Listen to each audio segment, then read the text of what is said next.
Hey, it's Nick from Sanisha.com. Question for you. Have you figured out what is your personality type when it comes to digital marketing? Now, I was listening to one of the marketing gurus, and sometimes when you go to some of these experts, you hear that there is some things that work for them and some things that did not. You go to another expert, they potentially tell you exactly the opposite. And this causes confusion in the minds of people that are just starting up. I'll give you an example. I know of people that do really good on Twitter, and there is ones that absolutely dislike, do not use it. Same thing for Facebook. So you're going to get extreme viewpoints when it comes to some of these platforms and their effectivenesses. Question is, how do you take this information and make it work for you? First and foremost,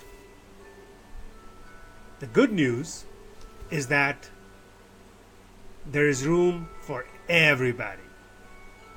You just need to find out what combination of the jigsaw puzzle is going to work for you.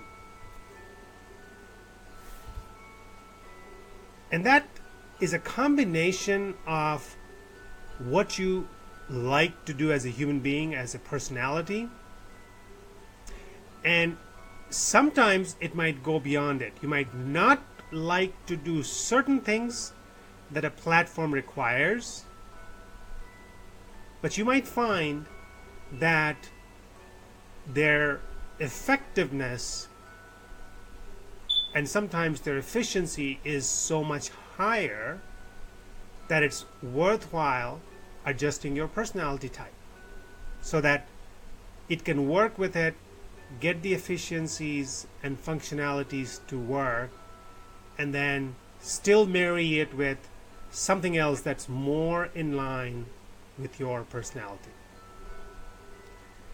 An example of that would be if you were using YouTube or Facebook and that was your personality type, that's great.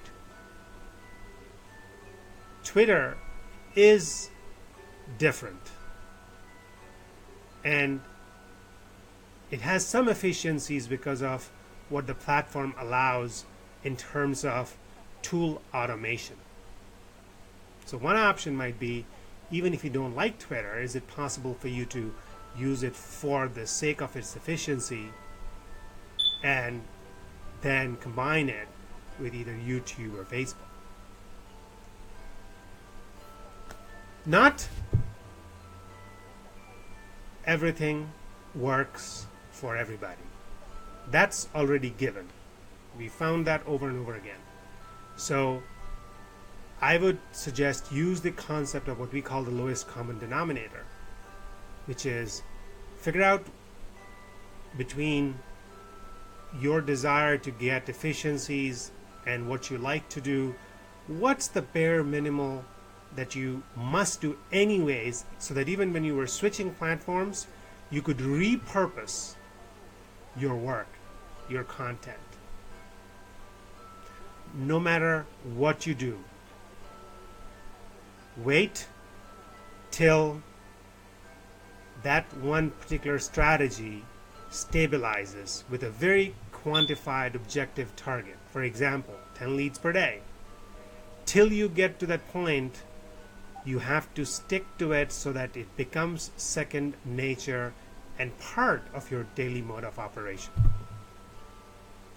What I have found is content like videos that are meaningful in that niche, or combination of pictures, with meaningful content.